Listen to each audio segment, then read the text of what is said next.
Olá, pessoal, fisioterapeuta esportiva Viviane Cristiano, e hoje nós vamos discutir, então, as questões de provas anteriores, né, do COFITO, para, então, o ganho do título de especialista em fisioterapia esportiva. A gente vai ver duas provas, tá? A prova de 2016 e a prova de 2018. Vamos lá, então. Então, vamos começar pela prova de 2016.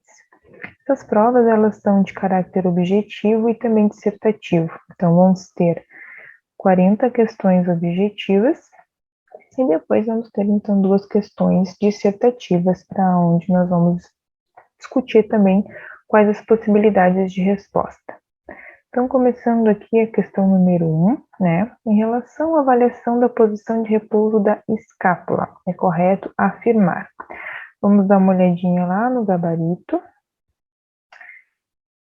Vamos achar a nossa especialidade de fisioterapia esportiva. É bem importante, né? A gente vai dar um gabarito correto. Muito bem. Então, a questão número 1, a resposta vai ser a A. Então, vamos ler lá junto a resposta da questão 1 em relação à escápula em repouso. A observação deve ser feita com o atleta em repouso, então duplicidade, né? Então já estamos ali vendo que o título da pergunta é avaliação da posição de repouso da escápula.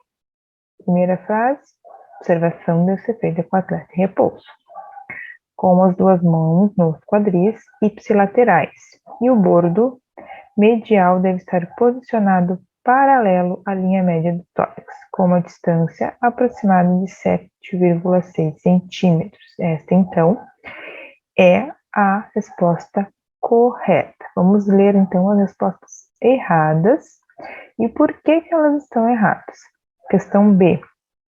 Observação deve ser feita com a atleta em repouso, com as duas mãos nos ombros contralaterais, né? Então, não é. A gente tem que deixar, né? Porque no momento que eu faço a posição no ombro contralateral, eu acabo abduzindo a minha escápula. Isso não é a posição de repouso da escápula. Já exclui essa. Opção C, a observação deve ser feita com o atleta em repouso, com as duas mãos nos quadris ipsilaterais e com ângulo inferior deve estar nivelado com T5 a T7, podendo variar até 2 euros. Não tem como, exclui essa. A observação deve ser feita em movimento. Questão D. A observação deve ser feita em movimento de abdução, flexão. Já está escrito lá no enunciado da questão, que é em relação ao repouso da escápula. Então, não deve ser no movimento. E questão E, a opção E, o alamento escapular acontece quando o bordo medial não se afasta da parede torácica. Também, né, uma questão nada a ver. Então, a opção correta, eu particularmente, né, se fosse para dizer, Vivi, qual tu ficaria mais em dúvida? Então, é uma questão bem fácil, né, por questões de exclusão, mas eu acredito que as que estão bem parecidas do enunciado é A e a B, né, então ali só mudando a posição dos ombros ali, então acho que as duas seriam as que eu ficaria mais em dúvida ali, mas é só ler atentamente pela segunda vez, você já observa que é a opção mais adequada, a opção A, que é a opção correta. Na segunda questão, né, a gente vai falar sobre estresse excessivo e repetitivo na fáscia plantar, que é uma lesão muito comum em vários atletas, na fasciite plantar. Então, a gente vai estar falando dessa lesão. Então, estresse excessivo e repetitivo na fáscia plantar pode levar a um processo inflamatório e uma situação clínica denominada fasciite plantar. Esse processo patológico comumente envolve processos degenerativos, o que faz a patologia chamada de fasciopatia plantar ou fasciolose. São fatores importantes para o entendimento dos fatores que ocasionam o desenvolvimento da fasciite plantar, exceto. Então, a gente vai ter alguns fatores ali que podem estar envolvidos no desenvolvimento da fasciite plantar. A questão, vamos olhar lá no gabarito. 2, a opção correta é a B. Então, vamos lá. Opção B da 2. O tipo de vestimenta do atleta. Acho que essa está meio que dada, mas vamos ler as outras opções. São fatores que podem desencadear uma fascite plantar, fatores de risco. Realização, né, da anamnese detalhada sobre a patologia, ok? Tipo de calçado, ok? Palpação dos tecidos lesionados ou dolorosos, ok? Função muscular, muito importante. Força, resistência, ativação, equilíbrio e flexibilidade. Essa questão está bem fácil, eu acho que foi uma questão bem, assim, bem tranquila de responder. Então, que não vai, né, acabar influenciando muito na questão do desenvolvimento da fascite dentro do tratamento, é o tipo de vestimenta do atleta, ok? Questão 3. Assinale, né, a opção correta em relação à classificação do padrão de aterrissagem do pé no solo durante a corrida de longa distância. É questão de biomecânica, né, uma questão para quem trabalha com corredores, super importante. Aqui a gente tem que, ela é uma questão tranquila até de responder, só que ela é muito, de uma questão para outra, são pouquíssimas coisas que mudam, né? Então, aqui é total atenção na hora da resposta, né? Então, resposta correta, se eu não me engano, acho que é a C, ilustração não conferida, é a C, então, questão 3 é a C, que é médio pé, é o quê? Porque quando a gente fala que o atleta apoia, né, o médio pé, o primeiro contato de solo dele, é quando as partes anteriores e posteriores do pé tocam simultaneamente o solo. Bem tranquilo, uma coisa biomecânica básica. Então, vamos ler por que as outras questões, né, as outras opções estão erradas. Retropé, quando o contato inicial é realizado com a parte anterior do pé. É o inverso, retropé, então, é quando a parte posterior do pé toca primeiro o solo.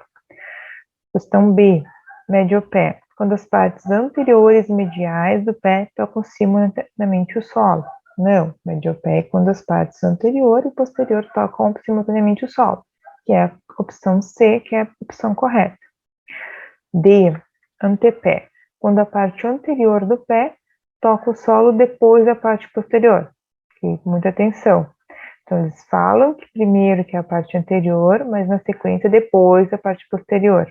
Então, antepé é quando a ponta do pé, a parte anterior do pé, toca o solo primeiro.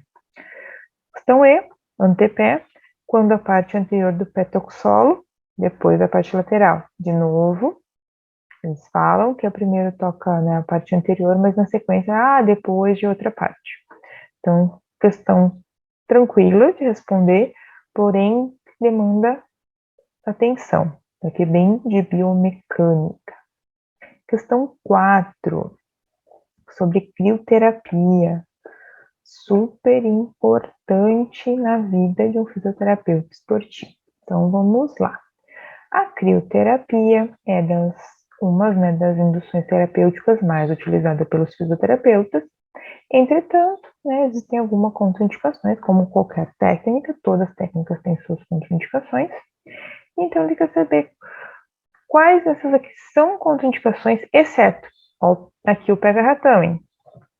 Então, qual delas não é uma contraindicação para a realização da crioterapia? Doença de Raynaud ou outros distúrbios vasospásticos? Sim, é uma contraindicação. Diabetes? Sim, é uma contraindicação. Mas Viviane, diabetes é contraindicação? Por quê? Porque o diabetes tem diminuição da parte sensitiva, né? Sensorial. Então, é uma contraindicação que pode acabar lesionando aquele atleta pelo uso do frio. Ali ele já tem uma questão problemática de circulação. Então, é contraindicação. Hipersensibilidade ao frio, sim, é contraindicação. Hipertensos. Hipertensos, seria uma contraindicação usar crioterapia? Alterações ou doenças do sistema imunológico. E aí? Eu diria que seria D ou E. Para mim, a opção D. Vamos dar uma olhada. O gabarito 4, D. Então, não é uma contraindicação ao uso da crioterapia os hipertensos, né? Porque o hipertenso ele é vasodilatado e o frio faz vasoconstrição, então o oposto, não é uma contraindicação. Seguindo a quinta pergunta, também é sobre crio, é como a crioterapia é importante. Então vamos lá. Sobre a crioterapia, está incorreta a afirmação. Então aqui de novo, cuidar muito do enunciado. Então a gente vai ver qual dessas é incorreta, ok? Então vamos lá. Opção A, né? Para que se obtenha efeitos analgésicos, é necessário o resfriamento da pele para menos de 14,4 graus Celsius, em razão da diminuição do número de impulsos nervosos enviados ao cérebro pelos nervos periféricos e por estes se tornarem mais lentos. Todo enunciado está correto. Agora aqui a gente vai ter que cuidar dessa questão de menos 14,4. Né? É essa temperatura? É menos que essa? O restante todo enunciado está corretíssimo. B. Em relação à dor muscular tardia, comumente encontrada depois de esforços e exercícios intensos, a crioimersão em temperaturas inferiores a 15 graus Celsius é utilizada com objetivo analgésico de retardo tecidual. Ok? Tudo perfeitinho. Opção C. A crioterapia provoca a sensação de frio de 1 a 3 minutos, queimação de 2 a 7 minutos e analgesia de 5 a 12 minutos. Deste modo, o tratamento pode ser desconfortável aos pacientes. Ok? D. A criocinética é utilizada nas fases subaguda e crônica da inflamação para produzir um efeito analgésico e facilitar o início precoce dos exercícios terapêuticos. Ok também. Opção E. A aplicação do criospray deve ser prolongada e com distâncias muito pequenas entre o aplicador e a pele, para que a eficácia seja a melhor possível. Será? Vamos olhar lá. 5 E.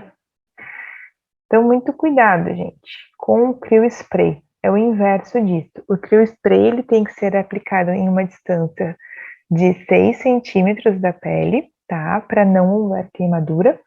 E o tempo é de 4 segundos de aplicação prolongada, para não houver queimadura na pele, tá?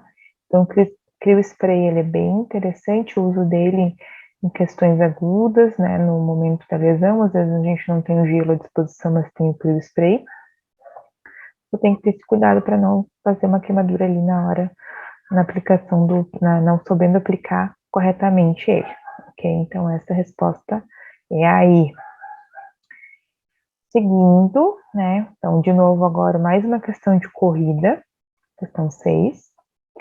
Atividades de corrida estão muito presentes no cotidiano das pessoas que praticam atividade física. É cada vez maior o número de participantes de todos os níveis em eventos de corrida. Com isso, maior a exposição ao aparecimento de lesões. A tendinopatia patelar é uma das situações clínicas possíveis nos indivíduos praticantes de corrida. Diante disso, assinale a alternativa incorreta de novo. Mais uma vez, prestar atenção. Certo? Então, joelho de saltador é caracterizado por dor antes, durante e ou após a atividade física. O tratamento conservador pode durar de 3 meses a anos e inclui diminuição, alteração ou afastamento da atividade física que está gerando a dor, dependendo da gravidade. O exercício excêntrico após a fase aguda tem demonstrado bons efeitos na recuperação das tendinopatias. Se a região do tendão patelar acometida for a porção insercional, o exercício deve ser realizado no nível do solo. Quando a porção média for a região acometida, o exercício deve ser realizado com o uso de um degrau. Estranho. Será? Com o objetivo de evitar a sobrecarga do tendão patelar, os exercícios podem ser realizados em um plano inclinado ou em declive. Olha, com o objetivo de evitar a sobrecarga do tendão patelar, os exercícios podem ser realizados em um plano inclinado em declive.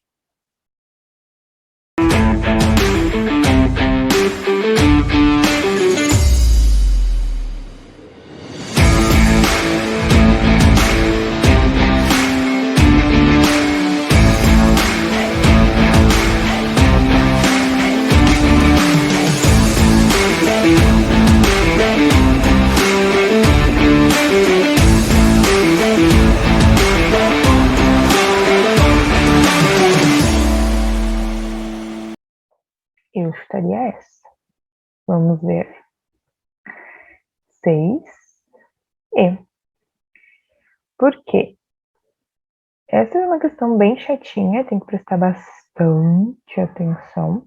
Tivemos bastante mudanças aqui nos últimos anos, porque essa é uma prova de 2016. Mas essa questão do plano inclinado e declive vai aumentar a sobrecarga do tendão patelar e não evitar a sobrecarga do tendão patelar. Por isso, essa questão com certeza está errada. Por isso é a opção E. Vamos para 7. Definição da tríade da mulher atleta. Bem importante a gente estudar quem trabalha com esportes femininos, com atletas mulheres. Se refere, então, a quadros de disponibilidade energética negativa associada ou não a distúrbios alimentares, disfunções menstruais e baixa densidade mineral óssea. Sinal alternativa que discorre corretamente. Aqui é a alternativa correta. Vamos olhar qual é a alternativa já correta para a gente ver as outras. A alternativa correta vai ser a D. Vamos dar uma olhada lá na alternativa D, então. Opa! Tá aí, vamos voltar. Então, D. Vamos voltar. Aqui.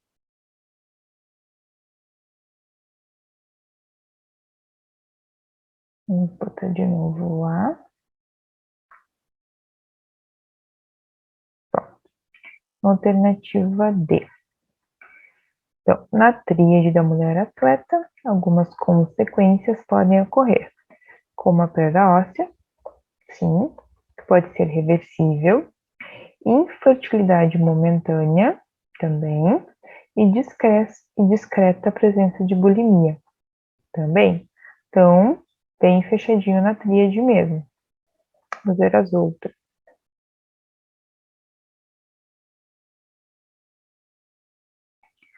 Mulheres em alguns esportes, né, opção A, exigem resistência ou que exigem controle de peso por categoria podem estar mais expostas a alterações de saúde. Não tem isso. Qualquer mulher de nível esportivo alto rendimento pode estar cometida. Eumenorreia, caracterizada por ciclos menstruais mensais irregulares, com intervalo de 21 a 35 dias e duração máxima de 7 dias. Não é, está totalmente errado esse ciclo aqui. Estrogênio, responsável pelo equilíbrio entre a ação do osteoclasto e osteoblasto durante o processo de remodelação óssea. Não é o estrogênio. Depois eu vejo qual, se eu não me engano, qual é o... Acho que é a progesterona, se eu não me engano, eu tenho que dar uma revida, mas não é o estrogênio. E o AE, estabelecimento da saúde hormonal, regularização do quadro de hipoestrogenismo, são essenciais para que ao menos seja interrompido o processo de perda óssea. Então, não é o estrogênio. Então, não tem muito, né, questão correta, é questão D. Para 8. Instabilidade do ombro, caracterizada pela perda da estabilidade de articulação glenohumeral, gerando maior predisposição a lesões periarticulares. Então, de novo, alternativa incorreta sobre instabilidades de ombro. Então, vamos lá. Instabilidades podem ser grosseiras, translatórias e multidirecionais. 5. O tratamento das instabilidades contempla estabilização escapular para corrigir discinesias e estabilização glenohumeral. Também. Instabilidades grosseiras são instabilidades crônicas de baixa magnitude. Instabilidades translatórias estão relacionadas a frouxidões adquiridas de forma insidiosa e ou fraqueza do manguito rotador. As instabilidades multidirecionais normalmente estão associadas à frouxidão ligamentares generalizadas. Vamos ver, mas eu acho que eu chutaria a questão C. 8. Questão C. Então, a questão aqui, a errada, né, é a C. Que são, na verdade, as grosseiras são justamente de alta magnitude e não de baixa magnitude. Vamos para a questão 9. De novo, a questão incorreta relacionada ao nado estilo livre. Então, aqui a gente vai para uma questão, de novo, né, biomecânica. Então, vamos lá. Vamos ver qual é a resposta dessa. Questão B vai ser a resposta correta. Então, vamos lá. B. Então, na fase de puxada inicial, a atividade muscular se dá principalmente nos músculos peitoral menor, deltoide posterior, redondo maior e trapézio superior. Então, na fase de puxada inicial, né, que é quando a gente vai fazer aquele empurrar o membro contra a resistência da água, a gente vai ter, então, principalmente os músculos peitoral menor, deltoide posterior, redondo maior e trapézio superior agindo.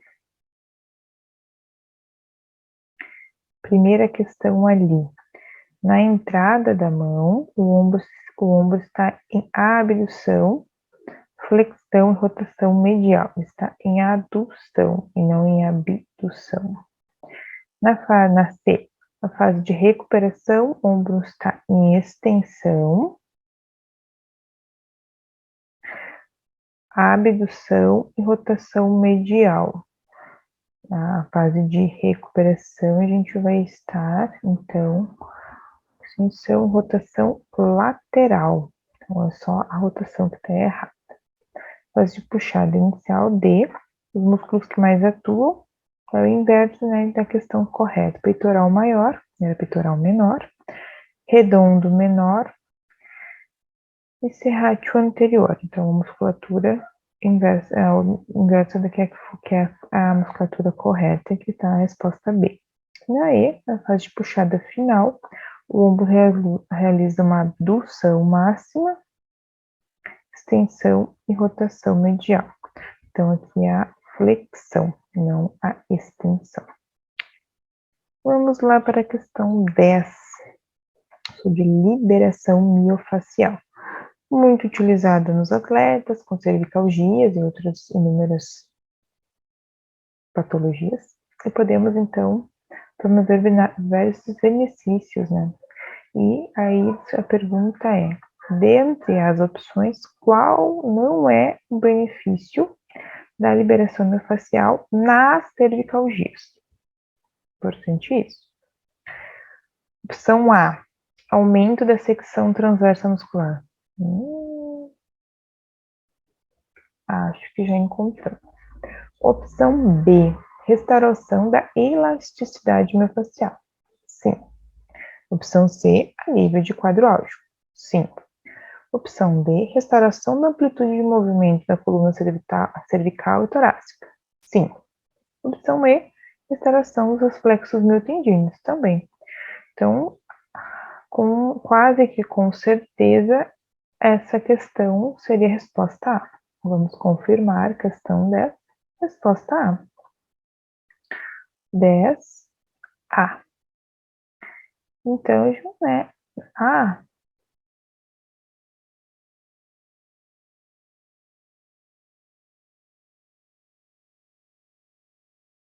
A liberação miofascial, ela não aumenta a área de secção transversa do músculo, tá? Isso é bem importante a gente ter já estabelecido, né, que a gente não tem aumento de secção transversa muscular com o uso da liberação miofascial. Então, essa aqui também foi uma questão mais tranquila de responder. A questão 11, a gente vai estar trabalhando com os recursos eletrofísicos. Então, a gente vai estar falando do ultrassom. Então, quanto ao uso do ultrassom na prática esportiva, qual é a incorreta novamente? Então, bastante questões incorretas. Então, vamos lá. Questão A. A opção A. Ultrassom é uma onda eletromagnética e promove efeitos de micromassageamento dos tecidos. Opção B. Ultrassom pode ser utilizado em áreas corporais irregulares de forma subaquática. Sim. Ultrassom, nas fases mais iniciais de lesões articulares, pode ser utilizado com um pulso menor possível, a fim de promover menor aquecimento tecidual. Sim. O ultrassom necessita de um meio físico de propagação. Assim, a presença do gel como meio de condução é fundamental na aplicação sobre a superfície corporal. Sim. O ultrassom é um meio físico capaz de melhorar a circulação local. Assim, pode promover melhora da nutrição dos tecidos, capaz de melhorar a velocidade de reparação das estruturas lesadas. Sim. Então, dito que seja a resposta errada, quase também com certeza absoluta, seja a A. Vamos dar uma olhada no gabarito. 11. A também. Então, a gente também foi para a questão A, porque o ultrassom ele é uma onda sonora, né? Não uma eletromagnética. É um ultrassom.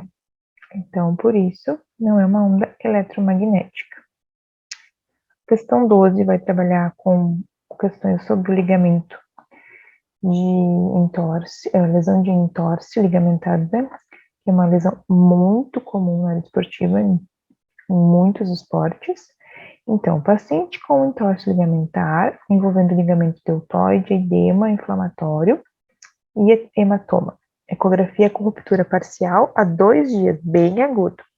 Qual alternativa apresenta o tratamento correto? Então, um quadro bem agudo de entorse. Opção A, orientação de repouso para preservar a integridade do ligamento rompido, aplicação de ondas curtas e ultrassom contínuo. Aplica-se tração e técnica de manipulação articular forçada. Se fizer isso, vai dar um problemão aí. Opção B, técnica de ajustamento articular e tração ligamentar. Não!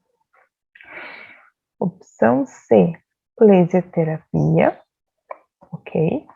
Aplicação de crioterapia por imersão. Também. Indicação de estabilização para deambulação.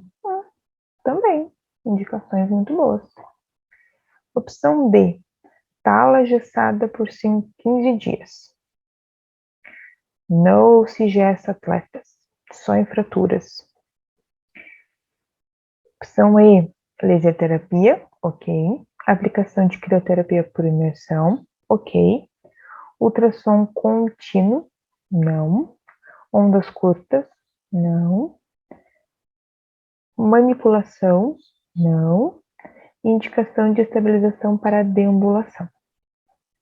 Então, opções possíveis seriam a C e a E. E eu acredito muito que seja a C. Vamos olhar lá no gabarito. C. Opção C. Então, laser, crio, estabilização para deambulação, normalmente com botinhas, e é isso aí. Um entorse agudo que a gente começa a trabalhar a fase inicial. Seguindo, a próxima questão também é com recursos físicos, agora falando de laser. Então, vamos ver a questão. O laser pode ser aplicado no tratamento de rupturas musculares? Sim. É incorreto, hein, gente? Agora a questão, agora não focando. Qual é a resposta incorreta? Então, vamos lá. Laser pode ser aplicado no tratamento de rupturas musculares? Sim. Promovendo incremento metabólico para a cicatrização muscular? Sim, correto. Opção B. Pode ser empregado em tratamento de lesões ligamentares e tendinhas nas fases mais precoces, pois é atérmico e não incrementa o processo inflamatório. Sim. Opção C. O laser é contraindicado no tratamento de periostite e osteocondrite dissecante. Cuidado com o pega-ratão. O laser não é contraindicado esses tratamentos. Então, acho que já achamos a resposta correta da questão. D. Pode ser empregado na liberação de pontos gatilhos. Sim, excelentes resultados. Opção E. Promove analgesia e diminuição do processo inflamatório. Sim, correto. Então, acredito muito que seja a resposta C. Vamos olhar o gabarito 13. C. Então, não é uma contraindicação, na verdade é uma indicação o uso do laser, da laser terapia, no tratamento de periostite e osteocondrite dissecante.